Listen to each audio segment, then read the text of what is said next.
Trump ने राष्ट्रपति चुनाव से पहले कहा था कि वो दुनिया में चल रहे युद्ध को खत्म करवा देंगे। अब ऐसे में सवाल पूछा जा रहा है कि क्या रूस यूक्रेन युद्ध को कुछ दिन में खत्म करवाने वाले ट्रंप कामयाब हो पाए हैं? इजराइल हमास युद्ध को चुटकी बजाते ही खत्म करने का दावा करने वाले ट्रंप क्या पूरी तरह से सफल हो गए? सीरिया में लड़ाका विद्रोह का संकट क्या ट्रंप पूरी तरह से कंट्रोल कर पाए हैं? जवाब है नहीं। तो अब तक के हालात यही कहते हैं, जवाब है नहीं। यही ट्रंप अब एशिया में बारूदी बखेड़ा खड़ा कर चुके हैं। ट्रंप को चीन ने युद्ध का चैलेंज दे दिया। ट्रंप के सारे पत्ते बिखर चुके हैं। रूस अब भी यूक्रेन को बारूदी डोज दे रहा है। यूक्रेन कूटनीति का अखाड़े में कमजोर भले ही दिख रहा है, लेकिन वॉर जोन में बराबर की टक्कर दे रहा है। ऐसा ही हाल खाड़ी युद्ध का है। इजराइल सभी फ्रंट पर युद्ध में उलझा हुआ है। सीरिया में जंगी जेट से इजराइल दुश्मनों पर हमले कर रहा है। वेस्ट बैंक गाजा में इजराइल की आर्मी ऑपरेशन जारी रखे हुए है। यमन फ्रंट पर भी नेतन्याहू की मिसाइलें वॉर मोड में हैं। जब इतने सारे युद्ध संकट का सिरदर्द बना हुआ है, तब ट्रंप ने चीन को भड़काकर एक नए युद्ध की स्क्रिप्ट लिख डाली है। प्रेसिडेंट ट्रंप ने एशिया महाद्वीप की ऐसी बारूदी सुरंग में चिंगारी लगाई है जिससे दुनिया को 10 बड़े युद्ध झेलने पड़ सकते हैं। डोनाल्ड ट्रंप ने चीन पर 10% एक्स्ट्रा टैरिफ लगाने का ऐलान किया, जिससे भड़के चीन ने अमेरिका को जवाबी कार्रवाई की धमकी दे डाली। चीन ने ऐलान किया कि वो किसी की धमकी से डरने वाला नहीं। जो चीन पर धौंस जमाएगा, जबरदस्ती करेगा, उसका मुंहतोड़ जवाब दिया जाएगा। बताएं कि ट्रंप ने फरवरी की शुरुआत में चीन पर 10% टैरिफ लगाया था। इसके एक महीने बाद ट्रंप ने फिर से चीन पर 10% टैरिफ लगाने का ऐलान किया।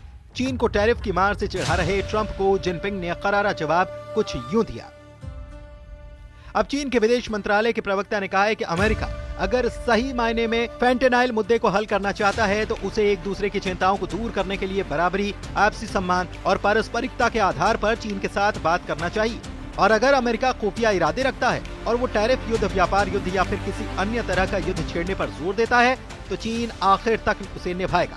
हम अमेरिका से अपने धमकाने वाले रुख को छोड़ने और तुरंत बातचीत के सहयोग के सही रास्ते पर लौटने का आग्रह करते हैं।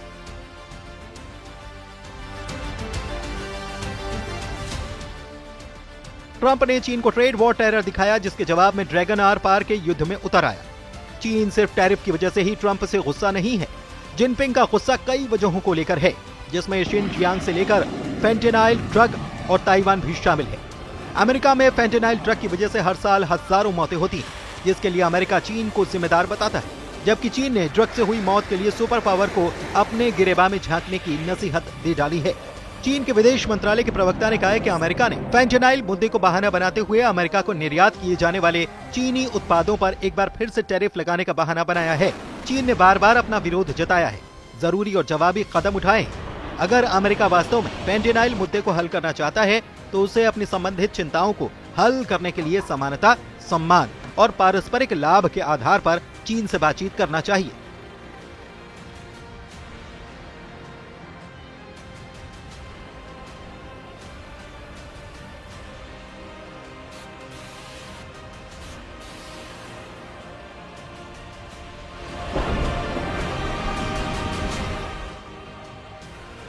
ट्रंप से चीन की खुन्नस पुरानी है। ताइवान पर ट्रंप के स्टैंड से जिनपिंग कई सालों से खफा है और अब ट्रंप के टैरिफ बम फटने से चीन का गुस्सा बेकाबू हो चुका है।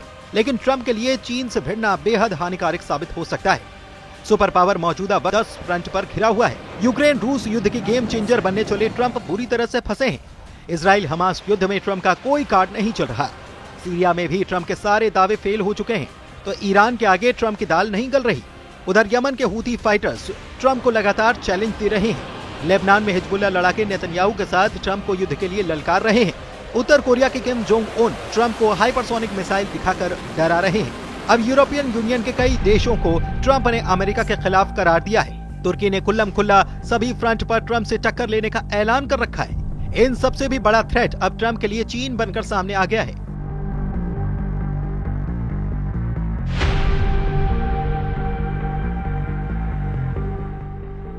चीन ने कहा है कि ट्रंप जो चाहते हैं वही होगा।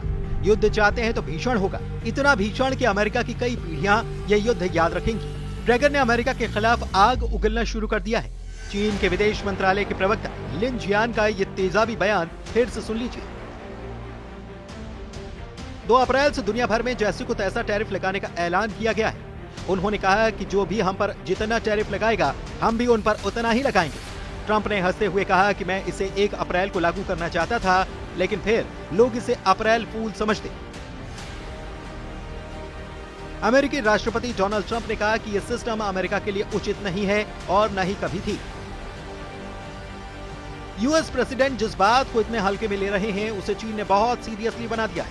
ट्रेड वॉर से आगे अब बम बारूद का घमासान शुरू होने जा रहा है। इसकी सबसे बड़ी वजह ट्रंप का ताइवान को समर्थन देना माना जा रहा है। ट्रंप ने शपथ लेने के बाद पहली कैबिनेट की बैठक की, तब उनसे ताइवान पर सवाल किया गया था। ट्रंप ने उस वक्त ताइवान पर कुछ भी बोलने से मना कर दिया था। ट्रंप ने ताइवान के सवाल पर जवाब देते हुए ये भी कहा था कि वो खुद को मुश्किल हालात में नहीं डालने वाले। हालांकि इससे पहले ही अमेरिकी विदेश मंत्रालय की वेबसाइट पर वन चाइना पॉलिसी की धज्जियां उड़ा दी गई थी, जहां से ये लाइन हटा दी गई थी।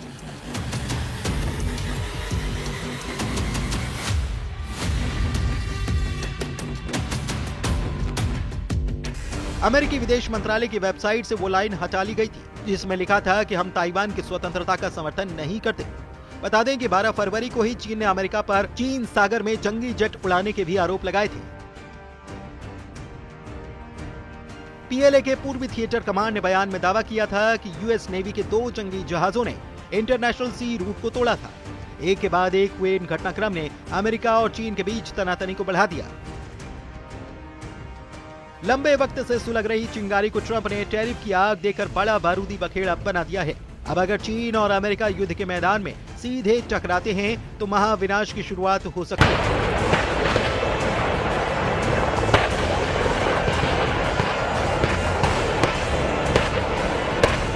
चीन खुद को किसी भी पैमाने पर अमेरिका से कम नहीं आंकता। चीन ने नेवी और मिलिट्री पावर में जबरदस्त इजाफा किया है। चीन के पास सबसे घातक हथियार एटम बम है। वहीं अमेरिका इस वक्त कई युद्ध संकट से चाहे अनचाहे घिरा हुआ है। ऐसे में अगर अमेरिका चीन युद्ध शुरू हो गया तो इसका अंत सिर्फ नरसंहार के हथियार से होगा।